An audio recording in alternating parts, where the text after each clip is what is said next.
Haleluya, haleluya. Kami ada di hadirat-Mu Tuhan. Kami percaya Tuhan hadir di tengah-tengah kami. Engkau siap memberkati dan melawat kami. Kami bersyukur buat hadirat Tuhan. Pujian kami telah naik di hadirat-Mu. Biar itu menyenangkan hati Tuhan, menjadi dupa yang berbau harum di hadapan-Mu. Saat ini Bapa, kami mau duduk diam untuk mendengarkan pengajaran lewat kebenaran firman Tuhan. Kami minta hikmat, pengertian, pewahyuan dari Tuhan atas hamba-Mu, sehingga apa yang hamba sampaikan itulah yang keluar dari hati Tuhan. Sehingga kami semua yang menyampaikan maupun yang mendengar, kami sama-sama diberkati oleh Tuhan. Bahkan saat firman Tuhan diberitakan, yang sakit disembuhkan, yang lemah dikuatkan, yang terikat dibebaskan di dalam nama Yesus. Dan kuasa hadirat Allah berkarya dengan leluasa di tempat ini. Tutup bungkus kami dengan kuasa darah-Mu. Jika ada kuasa yang bukan dari Tuhan yang mencoba-coba mengganggu pemberitaan firman Tuhan, kami sehati kami tolak di dalam nama Tuhan Yesus. Darah-Mu berkuasa di tempat ini. Mari berfirmanlah Tuhan. Kami siapkan hati kami untuk menerima kebenaran firman-Mu. Di dalam nama Tuhan Yesus Kristus kami sudah berdoa. Haleluya. Mari sama-sama katakan amin. Puji Tuhan. Silakan duduk Bapak Ibu yang dikasihi Tuhan. Ya, shalom. Shalom. Salam sejahtera bagi kita sekalian. Puji Tuhan. Selamat pagi. Selamat berjumpa di dalam hadirat Tuhan. Bapak Ibu yang dikasihi Tuhan, kita hari ini kita akan bersama-sama belajar merenungkan firman Tuhan. Kita akan buka di dalam Ibrani pasal yang ke-12. Kita akan membaca ayat dari ayat yang ke-18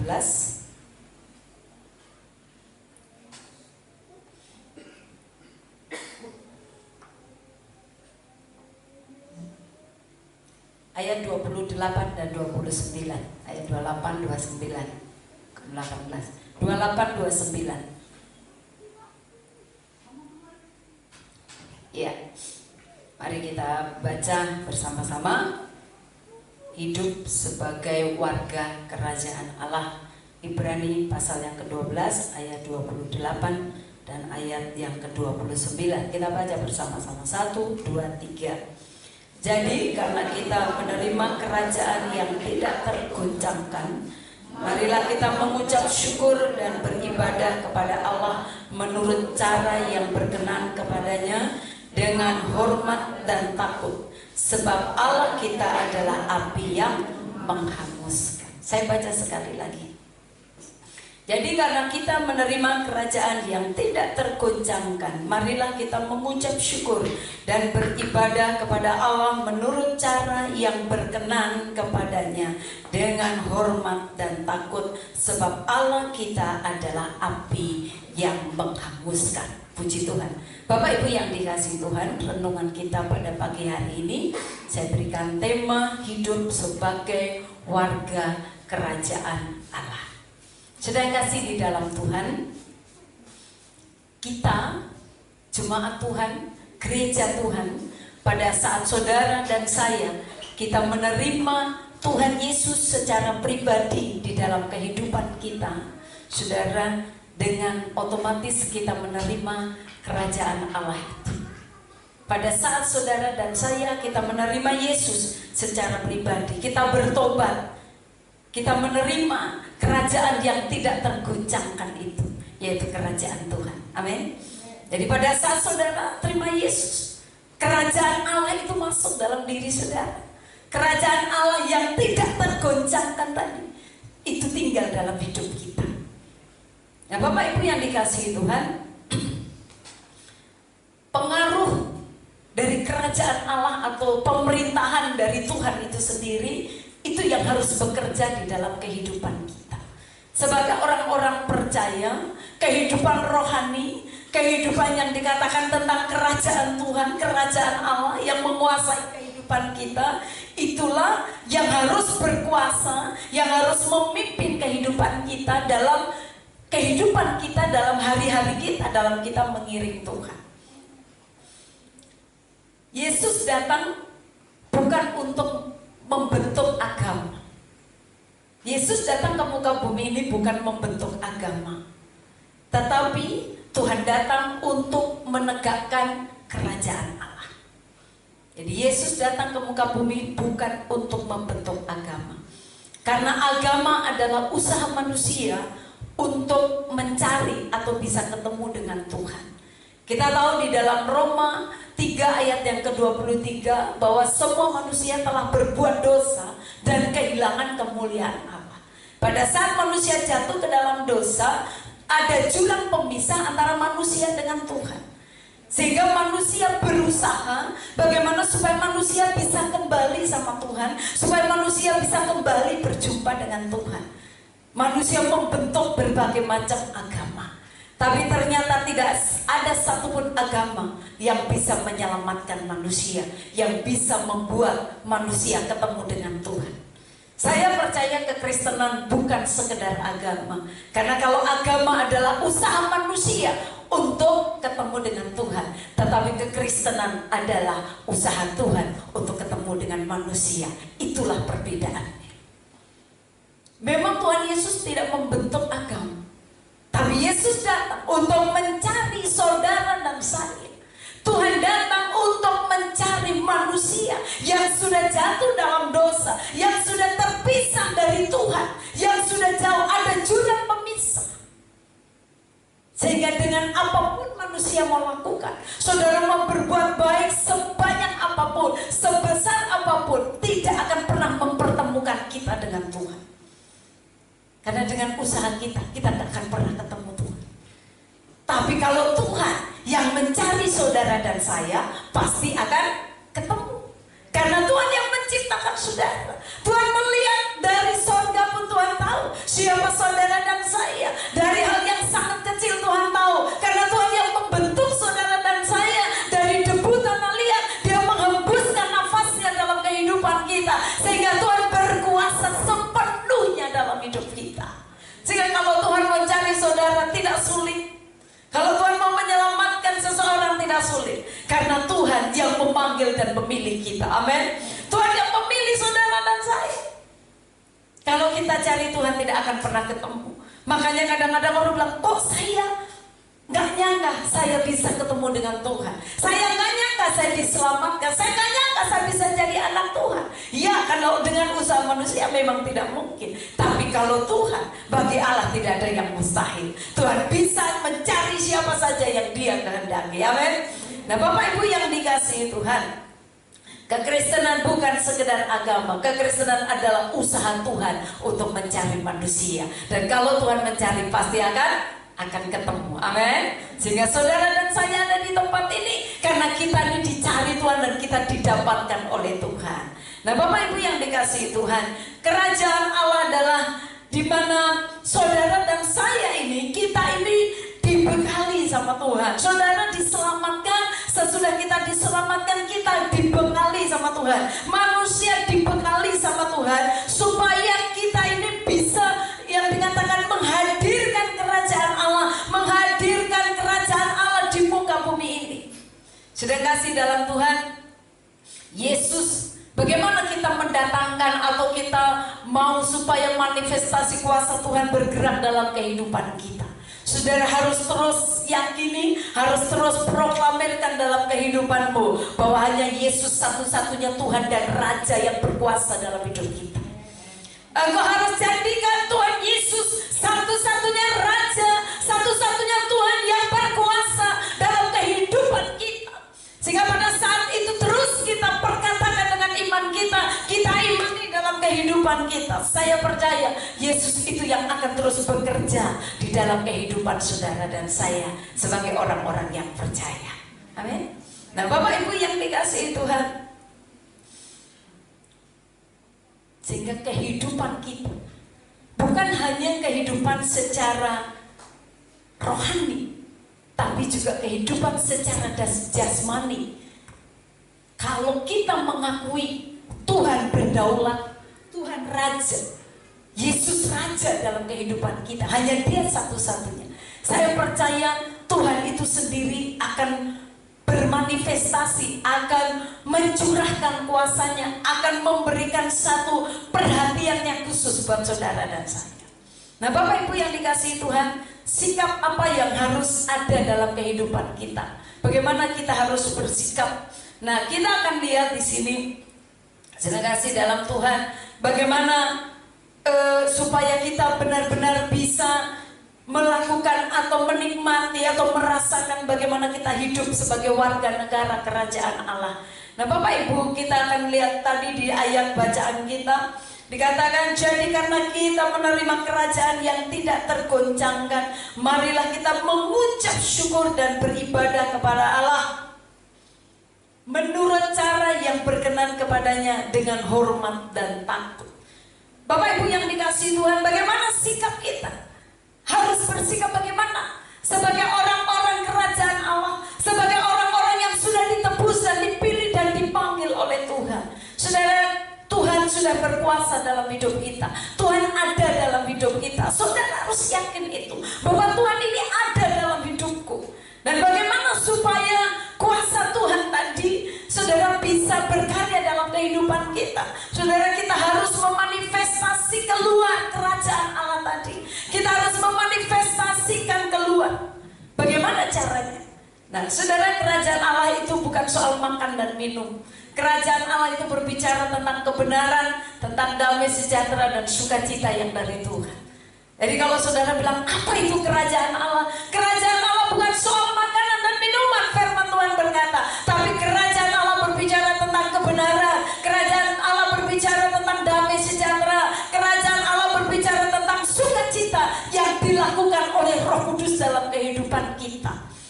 Pada saat saudara dan saya kita bertobat menerima Yesus secara pribadi, satu hal yang harus dirasakan oleh orang percaya adalah ada rasa damai sejahtera, ada rasa sukacita, ada sesuatu yang berbeda. Itu yang pertama dirasakan oleh orang yang percaya, yang menerima Yesus secara pribadi. Kemudian dia akan hidup di dalam kebenaran.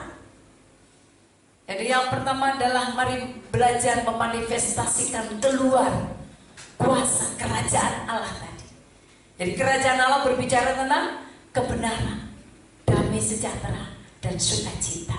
Jika itu ada dalam kehidupan saudara dan saya, mari itu manifestasikan keluar. Kalau kau hidup dalam damai, manifestasikan damaimu itu kepada orang lain. Kita berkata shalom, salam damai sejahtera. Saudara lepaskan itu kepada saudara-saudara kita. Karena damai sejahtera dari Tuhan ada di dalam hidupmu. Engkau bisa memanifestasikan, engkau bisa berkata kepada saudara-saudaramu, pada saat kau berjumpa, kau berkata shalom. Artinya shalom, damai sejahtera. Biarkan damai sejahtera yang ada dalam hidup saudara, mereka rasakan juga dalam kehidupan mereka. Firman Tuhan berkata pada saat kau memberikan shalom, memberikan salam, dan orang itu tidak merespon, orang itu tidak menerima, berkat salamnya itu akan kembali kepada saudara yang melepaskan berkat itu. Amin. Sehingga saudara tidak rugi untuk kita melepaskan, memanifestasikan perkataan shalom atau salam damai sejahtera. Bapak Ibu yang dikasihi Tuhan, sehingga dalam kehidupan kita, saudara, sebenarnya kalau kita tahu ada Tuhan, ada kerajaan Tuhan, ada damai sejahtera, ada sukacita, ada Roh Kudus yang bekerja dalam kehidupan kita. Tapi kenapa seringkali kita masih suka khawatir, kita masih suka hidup dalam ketakutan? Kita lupa seringkali bahwa Tuhan yang menyertai kita adalah Tuhan yang dahsyat. Tuhan yang menyertai kita adalah Tuhan yang sempurna. Ada seorang hamba Tuhan berkata begini, bahwa pandemik yang terjadi, corona yang terjadi, dikatakan bahwa dia adalah pelayan Tuhan untuk menyatakan kehendak Tuhan di muka bumi. Saya agak kaget juga dengar. Dikatakan pandemik adalah pelayan Tuhan untuk menyatakan kehendaknya, kehendak Tuhan di muka bumi. Kenapa? Karena dengan adanya pandemik, dengan adanya corona, saudara yang kekasih di dalam Tuhan, Yesus semakin, kuasa Yesus semakin ditegakkan di muka bumi. Gereja kembali ke dalam ibadah seperti pada saat gereja awal, di mana mereka kembali ibadah di rumah. Yang mungkin selama ini jarang berkumpul dengan keluarga, disitulah tempat untuk kembali beribadah di rumah-rumah. Saudara kekasih di dalam Tuhan, kita yang seringkali tidak mengerti bahwa inilah sebenarnya yang sedang Tuhan kerjakan. Apapun yang sedang terjadi, beberapa waktu lalu saya pernah khotbahkan di tempat ini bahwa ada misterinya Tuhan yang seringkali kita belum mengerti. Kenapa terjadi seperti ini? Kenapa terjadi seperti ini? Tapi satu hal kita harus mengerti, bahwa apapun yang terjadi, Tuhan turut bekerja untuk mendatangkan kebaikan bagi kita yang mengasihi Tuhan. Amin. Tuhan turut bekerja untuk mendatangkan kebaikan bagi kita yang mengasihi Tuhan. Jadi saudara dan saya, sebenarnya apapun yang terjadi, kita tidak perlu takut, kita tidak perlu khawatir dan gentar. Kenapa? Karena kita tahu di dalamnya Tuhan sedang bekerja. Tuhan sedang izinkan. Kalau tadinya kita tak punya waktu buat keluarga, itulah waktunya untuk kita boleh saling berkumpul. Di situ akan terjadi satu pemulihan di dalam rumah tangga. Di situ akan terjadi pemulihan untuk kita lebih sungguh secara pribadi dengan Tuhan. Tapi ternyata justru dengan adanya hal ini banyak orang yang tidak memanfaatkan dengan benar. Banyak orang yang justru terlena. Justru terlena dengan keadaan, sehingga mulai malas beribadah, mulai malas jauh dengan Tuhan. Karena udah lama gak melayani Tuhan, ya, akhirnya jadi malas. Nah Bapak Ibu yang dikasihi Tuhan, justru keadaan itu sebenarnya kita harus memanfaatkan sebaik-baiknya. Karena itulah waktu yang ada. Semakin dipulihkan hubungan satu dengan yang lain. Nah Bapak Ibu yang dikasihi Tuhan, apapun yang terjadi, mari kuasa Tuhan manifestasikan kasih kuasa Tuhan yang ada dalam kehidupan kita kepada dunia ini, kepada orang-orang yang ada di sekitar kita, kepada siapapun yang ada di sekitar kita. Saudara bisa membagikan damai itu kepada mereka. Kerajaan Allah biar bekerja dalam hidup kita. Bagaimana cara memanifestasikan? Sampaikan itu kepada dunia. Tunjukkan bahwa ada Yesus di dalam hidup. Ada sukacita dan damai sejahtera yang melampaui segala akal. Kalau orang dunia sukacita kalau uangnya banyak. Orang dunia sukacita kalau baru terima gaji. Tapi anak-anak Tuhan, sukacita dan damai sejahtera kita berbeda. Karena kuasa Tuhan, karena Roh Kudus yang ada dalam hidup kita, kuasa dan sukacita kita berbeda. Kenapa? Karena tidak terpengaruh dengan lingkungan, tidak terpengaruh dengan keadaan. Itulah kerajaan Allah. Dan kerajaan Allah itu tidak bisa digoncangkan. Artinya dia tidak bisa dipengaruhi oleh keadaan di sekitar kita. Kalau benar-benar Tuhan bekerja dalam hidup saudara, harusnya itu kuasa Tuhan, kerajaan Allah bermanifestasi dalam hidup kita. Sehingga tidak ada kata kok ada masalah sedikit langsung kita loyo, langsung jauh dari Tuhan. Saya berpikir ini apa yang sebenarnya menguasai hidup kita. Karena kalau kerajaan Tuhan yang menguasai hidup kita, saudara, itu firman Tuhan berkata kerajaan yang tidak tergoncangkan. Artinya dia tidak bisa dipengaruhi oleh keadaan. Mari kita lihat apa yang bekerja dan bermanifestasi dalam hidup kita. Benarkah kerajaan Tuhan tinggal dalam hidup kita? Jangan-jangan kita sudah mulai jauh. Jangan-jangan kita sudah mulai dingin kasih kita dengan Tuhan. Jangan-jangan kita sudah tidak merasakan sukacita yang dari Tuhan. Jangan-jangan hidup kita sudah tidak hidup dalam damai sejahtera karena Tuhan. Karena satu dan lain hal. Bagian yang berikut apa yang akan terjadi dikatakan bahwa karena kita menerima kerajaan yang tidak tergoncangkan, marilah kita mengucap syukur. Marilah kita mengucap syukur. Kenapa kita harus mengucap syukur? Mengucap syukur artinya kita mengucap syukur, memberikan pujian kita, memberikan ucapan terima kasih kita kepada Tuhan. Karena kita menerima kerajaan yang tidak tergoncangkan dalam diri kita. Harusnya yang ada, apapun yang terjadi, persoalan apapun yang terjadi, harusnya yang keluar dari mulut kita yang pertama adalah ucapan syukur kepada Tuhan. Karena firman Tuhan tadi saya katakan, apapun yang terjadi Tuhan sedang bekerja. Apapun yang terjadi Tuhan campur tangan. Apapun yang terjadi kita semua ada di dalam pantauan Tuhan. Tuhan melihat saudara dan saya. Kalau Tuhan lihat gini, ini kalau kau izinkan ini terjadi, kira-kira dia mengucap syukur enggak? Ayub pada saat dia diuji oleh Tuhan, dia tidak tahu bahwa itu satu ujian. Diambil semua anaknya, diambil semua hartanya, tapi tidak satu pun keluar dari mulut Ayub untuk dia tidak memuliakan Tuhan. Bapak Ibu yang dikasihi Tuhan, pandemi yang terjadi ini adalah ujian bagi gereja Tuhan. Apakah kita masih bisa mengucap syukur dengan keadaan ini, atau kita justru menyalahkan Tuhan? Bahkan seringkali banyak keributan, terjadi perceraian di mana-mana karena kesulitan ekonomi, karena satu dan lain hal. Kenapa? Karena justru keadaan itu orang semakin bukan mendekatkan diri kepada Tuhan. Bukan ucapan syukur yang keluar dari mulutnya, tapi keributan demi keributan yang terjadi. Tapi kalau kita punya kerajaan yang tidak tergoncangkan, yaitu kerajaan Tuhan dalam kehidupan kita, apa yang harus keluar dari mulut kita, apapun situasinya, kesulitan, persoalan apapun, harusnya yang keluar adalah ucapan syukur. Sudahkah itu kita lakukan? Bapak Ibu yang dikasihi Tuhan, ucapan syukur adalah tanda bahwa kita setuju dengan keputusan Tuhan. Apapun yang terjadi adalah keputusan Tuhan. Kalaupun itu satu cobaan, tetap diizinkan Tuhan.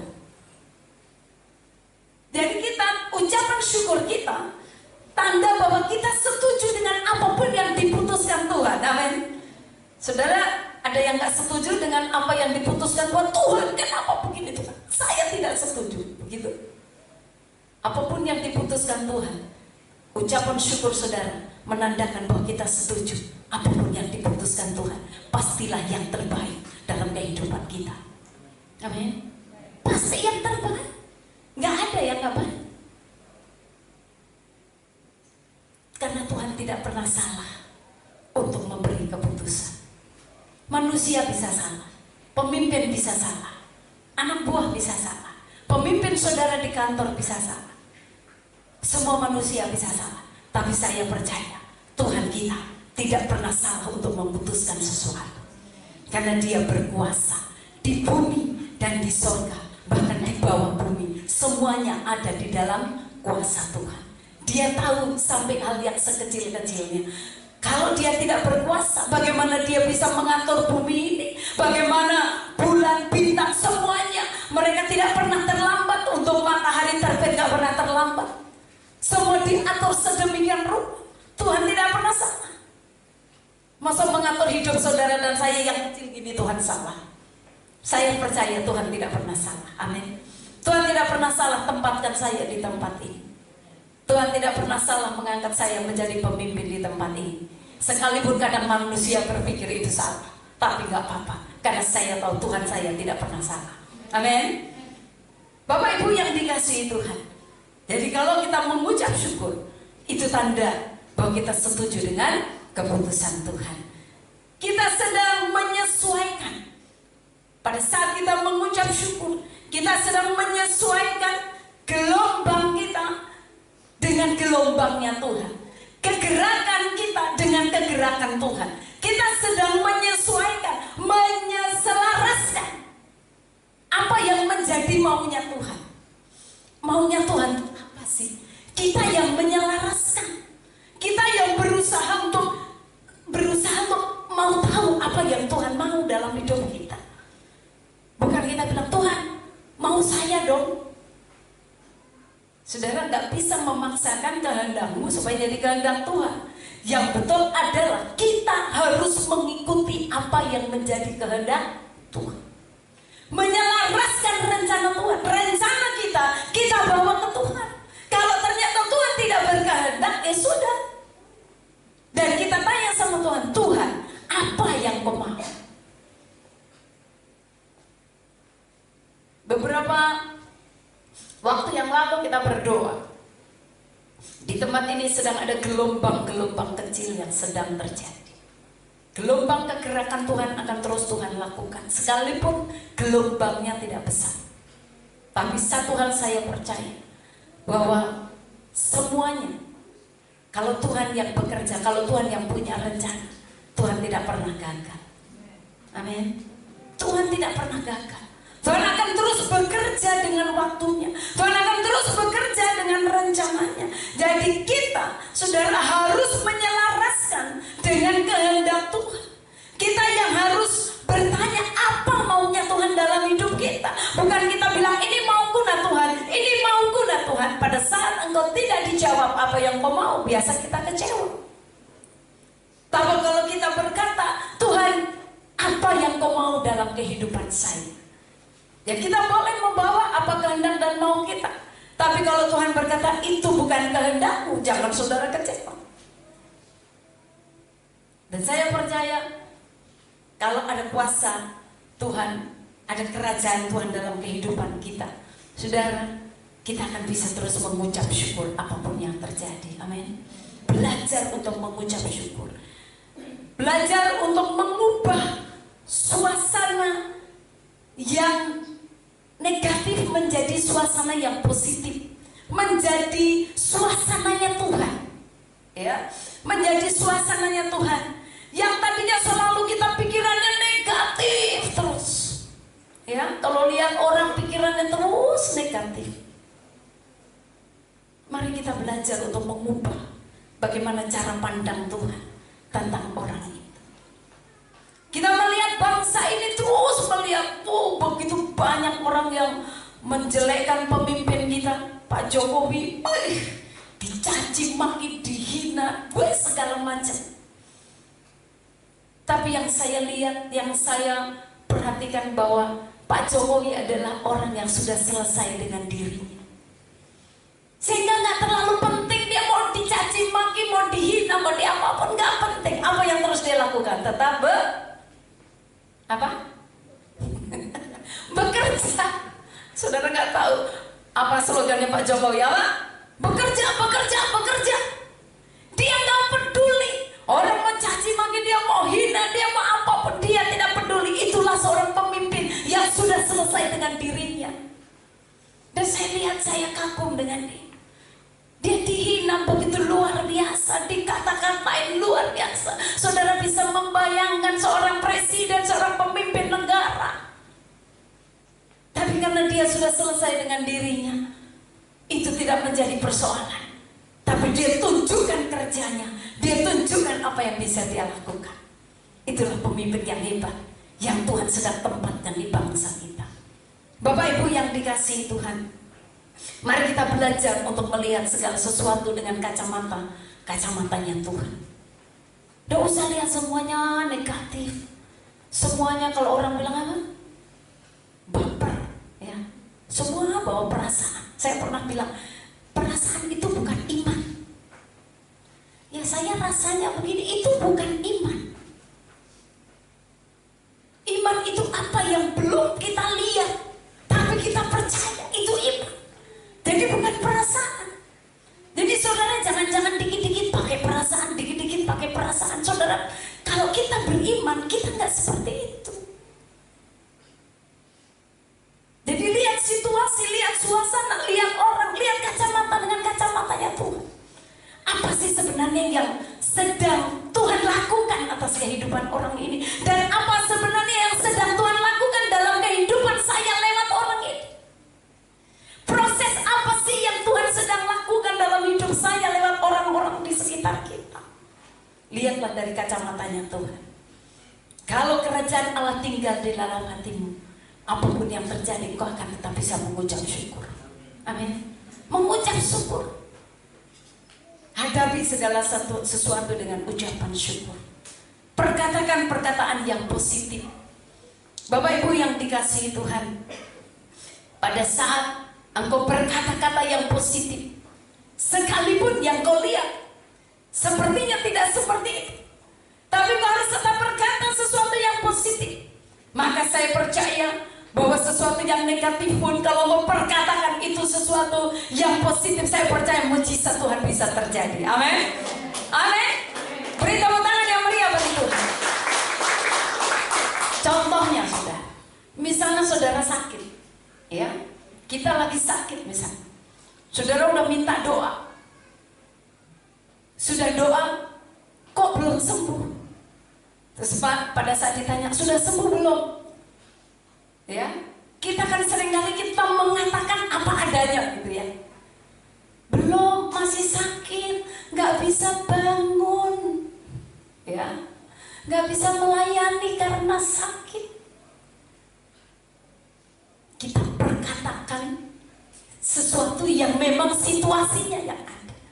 Tapi Tuhan mau kita perkatakan yang positif. Perkataan iman itu yang terpenting. Pada saat kau perkatakan iman, maka mujizat terjadi. Tapi kalau kau berkata-kata sesuai dengan apa yang kau rasa, itu bukan iman. Karena iman itu mengatakan perkataan yang kau percaya. Jadi bukan yang kadang-kala sesuatu yang terjadi di sekitar kita memang kayaknya semuanya serba, oh kita lagi susah, kita lagi ini gitu ya. Tapi iman bukan mengatakan itu, saudara.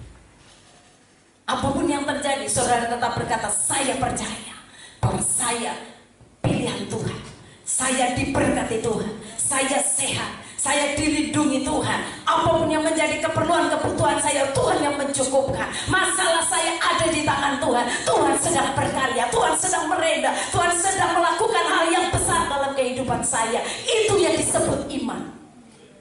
Karena kerajaan Allah tinggal di dalam hatimu. Jangan kau berkata apa yang kau rasakan, karena itu bukan iman. Tapi perkatakan sesuai dengan apa yang kau percaya. Amin. Perkatakan apa yang kau percaya. Bapak Ibu yang dikasihi Tuhan, ada sebuah tulisan berkata begini: jika kita mikir berkat, maka kita menarik berkat. Jika kita memikirkan masalah, makanya masalah yang datang. Jika kita memikirkan sesuatu yang positif, maka yang positif itu akan datang.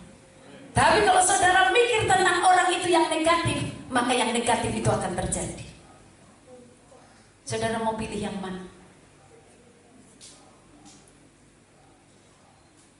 Kalau kita terus mikir masalah demi masalah justru datang. Orang Jawa bilang nelongsong. Kenapa kok saya begini ya? Kok saya begini ya? Kok saya kayaknya paling menderita di dunia? Saya percaya nggak ada di tempat ini seperti itu. Amin. Tapi mari pikirkan bahwa kalau saudara rindu diberkati Tuhan, perkatakan itu. Kalau saudara mau sehat, perkatakan itu bahwa sehat. Karena tubuh kita Tuhan yang menciptakan, amin. Tuhan menciptakan kita dengan sempurna. Saya percaya Tuhan hanya sedang menguji iman kita. Kita hanya berkata, saya sehat, saya kuat. Perkatakan itu setiap hari, maka kau akan sehat dan kuat. Amin. Saya beberapa kali diizinkan Tuhan sakit. Saya kadang pernah sakit di belakang sampai mau bergerak nggak bisa, saudara. Saya cuma nyandar begini. Tapi kalau saya bergerak, saya lawan, pasti sakit.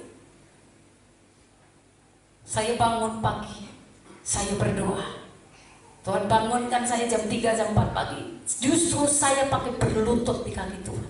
Saya berkata, Tuhan, Engkau tahu, saya harus melayani hari Minggu.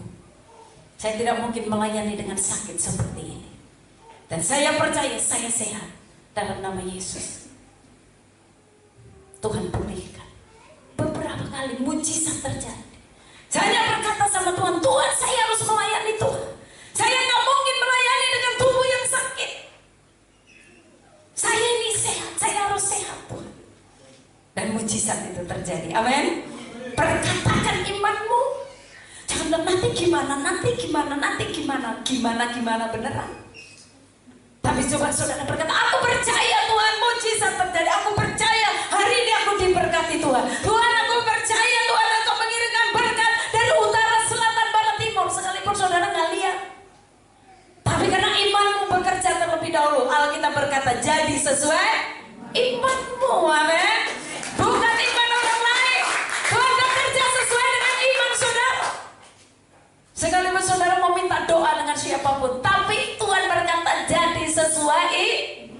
imanmu. Jadi imanmu seperti apa, itulah Tuhan akan bekerja di situ. Amin. Bangkitkan imanmu, makanya apapun yang terjadi, mari bangkitkan iman. Bapak Ibu, ada kesaksian dari seorang hamba Tuhan. Dia kena COVID yang cukup parah. Dia kena COVID yang cukup parah. Dia sudah di rumah sakit juga dan diisolasi. Tapi apa yang dia lakukan? Dia ingat firman Tuhan. Apa yang dia lakukan dengan kondisi sakit itu? Kalau mungkin orang lain mungkin makin drop ya, udah dipasang alat sama sini kan begitu ya. Tapi dia berkata, apa yang dia lakukan? Saya bilang, Tuhan terima kasih buat penyakit ini Tuhan. Saya bersyukur buat penyakit yang Kau izinkan dalam kehidupan saya. Sesudah itu apa yang dia lakukan? Dia memuji Tuhan, dia memuji Tuhan, dan dia memuji Tuhan. Saudara, yang tadinya dikatakan di rongsen, paru-parunya sudah putih semuanya. Dalam waktu begitu singkat, dia banyak memuji menyembah Tuhan. Paru-parunya dipulihkan Tuhan menjadi paru-paru yang bersih, yang kembali sehat. Apa yang dia lakukan pada saat dia di rumah sakit? Dia hanya bersyukur dan banyak memuji dan menyembah Tuhan. Dalam kesendirian, apa yang bisa kita lakukan? Orang semakin panik maka semakin parah. Tapi kalau dia tahu hidup dan mati kita ada di dalam tangan Tuhan. Rasul Paulus berkata, kalau kita hidup untuk Kristus. Kalau mati adalah keuntungan. Ada banyak orang takut mati, makanya cepat mati. Ya, kalau sakit, langsung takut, panik, langsung semuanya kanan kiri tetangga semuanya dibikin bingung. Tapi coba kita tahu apa yang terjadi. Mari belajar mengucap syukur.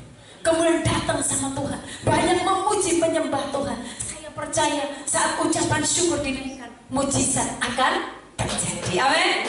Mujizat akan terjadi. Yesus memberi makan 4.000 orang dengan 5 roti dan 2 ikan. Kalau bagi manusia memang tidak mungkin,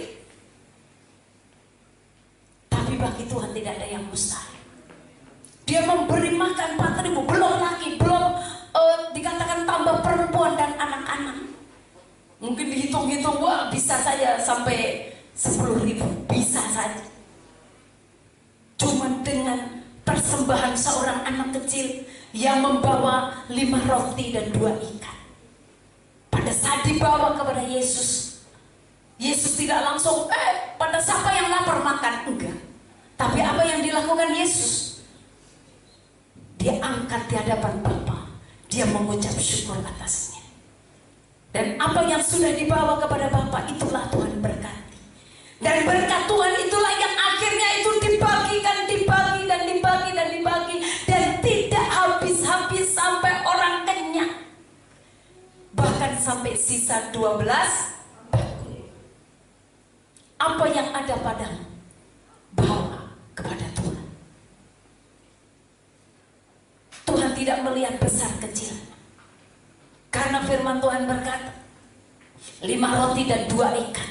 Yesus bawa kepada Bapa. Belajar mengucap syukur, bawa ke Tuhan. Tuhan, terima kasih Tuhan. Yang ada cuma ini Tuhan. Saat kau bawa ke Tuhan, Tuhan cukupkan semuanya. Semuanya bisa makan, bisa dibagi-bagi. Orang lain bisa menikmati. Itulah keajaiban Tuhan. Itulah kuasa di dalam mengucap syukur. Hanya orang-orang yang sadar bahwa dirinya ada kerajaan Allah, ada kuasa Tuhan, ada sukacita, ada damai sejahtera yang dari Tuhan. Dia akan terus mampu melakukan hal itu dalam sisi apapun kehidupannya. Bapak Ibu yang dikasihi Tuhan, bagian yang selanjutnya masih di ayat yang tadi, kembali dalam Ibrani tadi. Dikatakan selain marilah kita mengucap syukur dan beribadah kepada Allah menurut cara yang berkenan kepadanya dengan hormat dan takut. Tadi yang pertama memanifestasikan kerajaan Allah yang ada dalam hidup kita. Yang kedua adalah kita belajar untuk terus mengucap syukur apapun yang terjadi. Yang ketiga, saudara, kita harus belajar untuk beribadah itu dengan benar. Ibadahlah dengan benar dimanapun kau berada. Seringkali saya agak keras untuk menyampaikan hal ini. Belajar hargai hadirat Tuhan. Ajar anak-anakmu untuk menghormati hadirat Tuhan. Ibadah itu bukan biasa-biasa, karena di dalam ibadah itu ada janji-janji Tuhan. Di dalam ibadah kau akan diberikan kekuatan. Di dalam ibadah persoalanmu Tuhan bisa selesaikan. Engkau yang sakit bisa disembuhkan, karena hadirat Allah, mujizat bisa terjadi. Dalam ibadah itu Tuhan hadir. Makanya firman Tuhan berkata, dikatakan beribadahlah kepada Allah menurut cara, perhatikan, menurut cara yang berkenan kepadanya, dengan hormat dan takut. Bagaimana orang takut? Bagaimana orang hormat? Kalau ada pemimpin datang, ada katakan Pak Lurah atau Bupati atau Wali Kota mau datang berkunjung saja, saudara, wah, semuanya disiapkan begitu meriah. Kita siapkan begitu apik, begitu, oh, kita harus berpakaian seperti apa ya untuk menyambut pemimpin yang akan datang. Waktu Pak Jokowi mau datang, wah, banyak yang berbondong-bondong. Untuk kenapa? Hanya sekedar pengen melihat pemimpin itu dengan hormat. Bagaimana kita menghormati Tuhan? Dia pemimpin kita, dia raja kita, dia Tuhan kita, dia berkuasa dalam hidup kita. Itulah yang menentukan banyak hal dalam hidup kita. Dikatakan beribadahlah dengan cara yang berkenan kepadanya. Apakah kita berpikir bahwa yang berkenan kepadanya harus di gereja? Tidak. Dimanapun kau berada, mau di rumah, mau saudara lagi dimanapun, kalau engkau dalam sikap ibadah, mari berikan yang terbaik buat Tuhan. Saya percaya saudara tahu apa yang terbaik buat Tuhan, karena yang terbaik buat saya belum tentu terbaik buat saudara. Tapi Alkitab berkata, kalau engkau datang sama Tuhan, persembahkanlah tubuhmu sebagai persembahan yang hidup, yang kudus dan berkenan kepada Allah. Itulah ibadahmu yang sejati. Makanya kalau lagi ibadah, ayo, lagi dengar firman Tuhan, ayo serius, ayo sungguh-sungguh. Kalau lagi memuji Tuhan, ayo sungguh-sungguh. Itu paling tidak itu bagian daripada penghormatan kita sama Tuhan. Karena saudara datang beribadah bukan untuk manusia. Murnikan motivasimu. Engkau melayani Tuhan karena engkau sungguh-sungguh ingin memberikan yang terbaik buat Tuhan.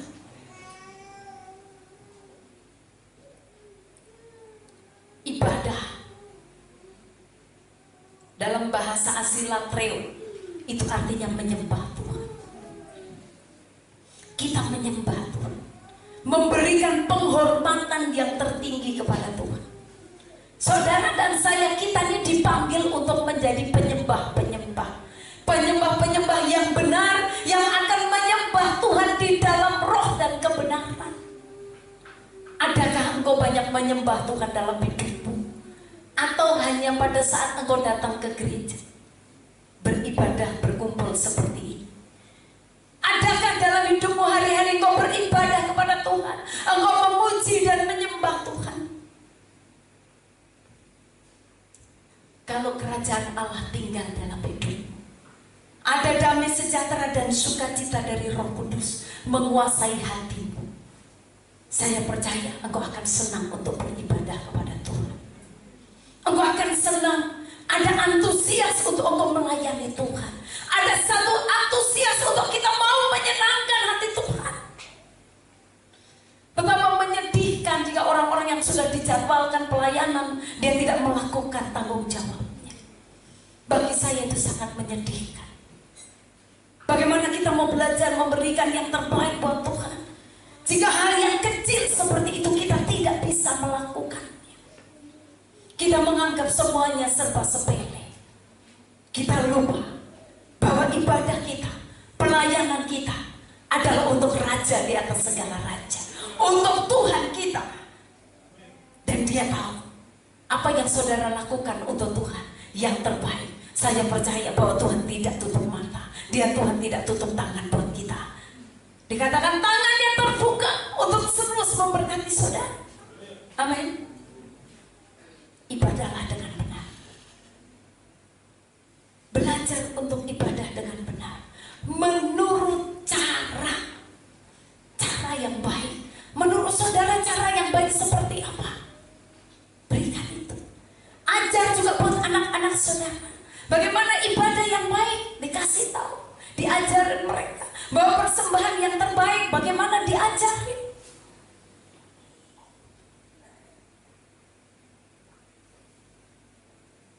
Ibrani 10 ayat yang ke-16.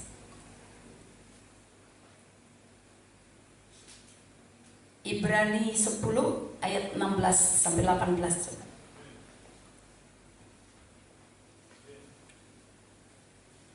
Firman Tuhan, janganlah ada orang yang menjadi cabul atau yang mempunyai nafsu yang rendah seperti Esau, yang menjual hak kesulungannya untuk sepiring makanan.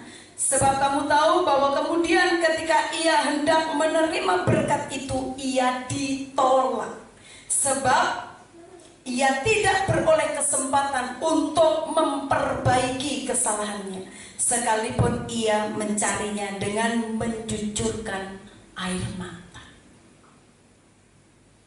Kesempatan belum tentu datang kedua kali. Kalau engkau diberikan kesempatan sama Tuhan, pergunakan itu sebaik-baiknya. Pergunakan setiap kesempatan yang ada untuk menyenangkan hati Tuhan, untuk beribadah kepada Tuhan. Kalau perlu kita mau berdiri di paling depan, orang lain berkata aku besok aja, kalau gitu aku yang paling depan. Kalau gitu biarkan aku yang melayani. Berdirilah engkau di depan. Lakukan engkau lebih dari rata-rata. Saudara tahu lebih dari rata-rata? Kalau ini rata, ada yang di atasnya sedikit. Kita ini seringkali senangnya yang rata-rata, tapi coba melakukan sedikit di atas dari rata-rata untuk Tuhan. Pasti engkau akan menjadi perhatiannya Tuhan. Bukan biasa-biasa. Lakukan lebih sedikit buat Tuhan, di atas rata-rata. Contoh misalnya, contoh ini mungkin hal kecil. Kalau orang mungkin biasa ya, kalau pelayanan saya, ini contoh kecil ya, kita doa di sini 8:30 misalnya. Kita mau ibadah 8:30, kita sudah ada, kita berdoa. Tapi karena saudara pengen memberikan lebih buat Tuhan, saudara datang lebih cepat, bisa memperhatikan yang lain. Saudara bisa memperhatikan apa lagi ya supaya ibadah ini berjalan dengan baik. Hatimu itu yang dilihat Tuhan. Pengen memberikan yang terbaik buat Tuhan. Itulah orang yang lebih dari rata-rata. Belajar. Kelihatannya itu hal yang sepele. Saudara di tempat pekerjaan, dimanapun kau ditempatkan Tuhan bekerja, orang lain mungkin berkata jam 5 time.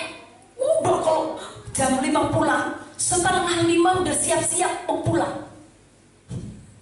Supaya jam 5 langsung berdiri. Coba saudara beda. Kalau dibilang jam 5 keluar, engkau jam 5 baru membenahi. Mungkin engkau bisa keluar 5:30. Percaya engkau akan menjadi perhatian pemimpin. Itulah, kalau orang manusia dunia saja melihat hal itu, apalagi Tuhan.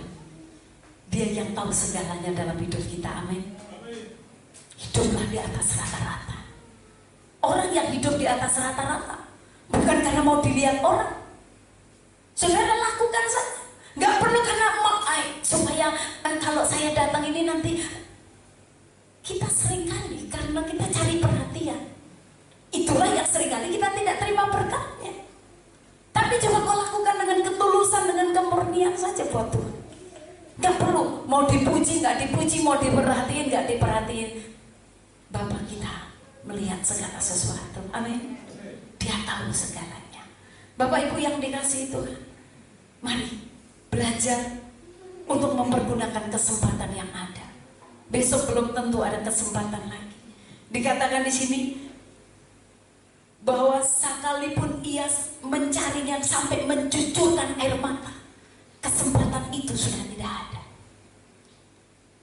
Pergunakan kesempatan yang ada untuk kemuliaan nama Tuhan. Amin.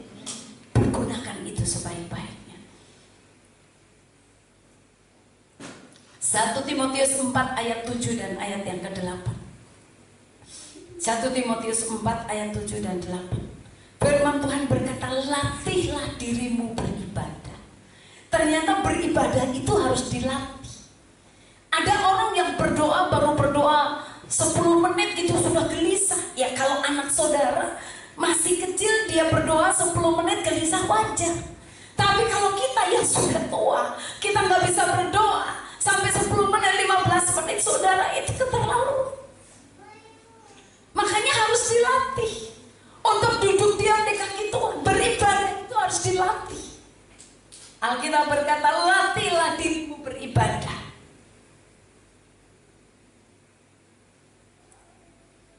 Mari kita baca 1 Timotius 4 ayat 7 dan 8. Baca bersama-sama 2, 3. Tetapi jauhilah tahayul dan dongeng nenek-nenek tua. Latihlah dirimu beribadah. Latihan badani terbatas gunanya, tetapi ibadah itu berguna dalam segala hal, karena mengandung janji baik untuk hidup ini maupun hidup yang akan datang. Jadi untuk hidup saudara sekarang, kalau engkau ibadah dengan benar, engkau memberikan yang terbaik dengan Tuhan dengan benar, berkatmu tuh ada saat kau hidup. Amin. Jadi saat kau hidup ini dikatakan untuk yang sekarang ini engkau pun hidup dipelihara Tuhan, engkau diberkati Tuhan. Dan dikatakan untuk hidup yang akan datang, artinya kita sudah nggak ada, kita dipanggil oleh Tuhan, kita tetap ada di dalam keselamatan yang dari Tuhan. Kami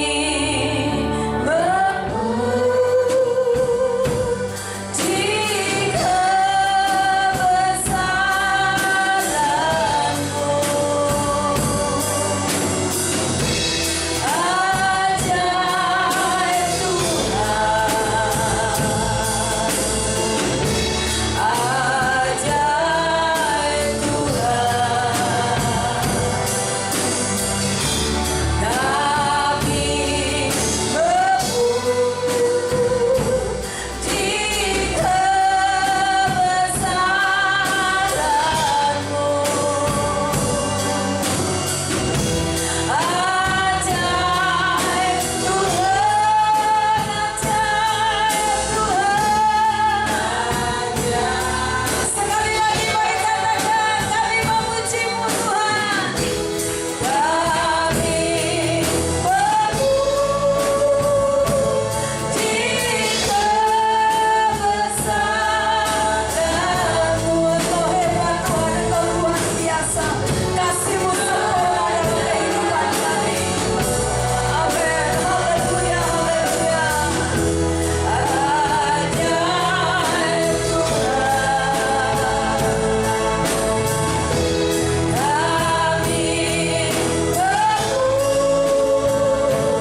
kami yang dahsyat, Allah kami yang hebat, Allah kami yang luar biasa. Tuhan yang sudah memberkati kami dalam ibadah kami hari ini. Terima kasih Tuhan, kami percaya kami yang sudah melayani Tuhan, firman-Mu berkata curi lelah dalam Tuhan tidak sia-sia.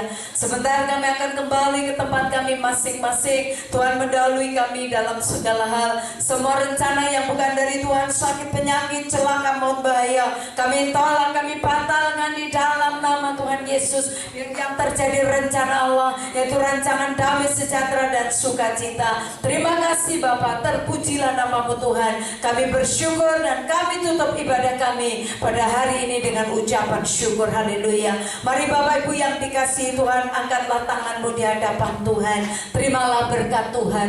Kiranya tangan Tuhan yang kudus, tangan yang berlubang paku, tangan yang penuh dengan kasih, rahmat, dan berkat itu diarahkan kepada kita, dan Dia memberkati kita dengan berkat kasih, sukacita, damai, sejahtera dari Allah Bapa kita di dalam anaknya Tuhan Yesus Kristus, dengan pimpinan, penyertaan, penghiburan, kuasa dari Allah Kudus akan terus menyertai kita dari saat ini sampai selama-lamanya. Kiranya Tuhan memberkati keluar masukmu. Apapun yang kau lakukan, Tuhan yang membuatnya berhasil. Engkau diangkat Tuhan menjadi kepala dan bukan ekor. Masa depanmu ada di dalam tangan Tuhan. Dengan berkat Abraham, Ishak, dan Israel akan mengikuti kita seumur hidup kita, dari saat ini sampai Tuhan Yesus Kristus datang yang kedua kali untuk menjemput kita semuanya, gerejanya yang mengasihi Dia. Haleluya. Semua yang sudah diberkati Tuhan dengan iman, mari sama-sama kita katakan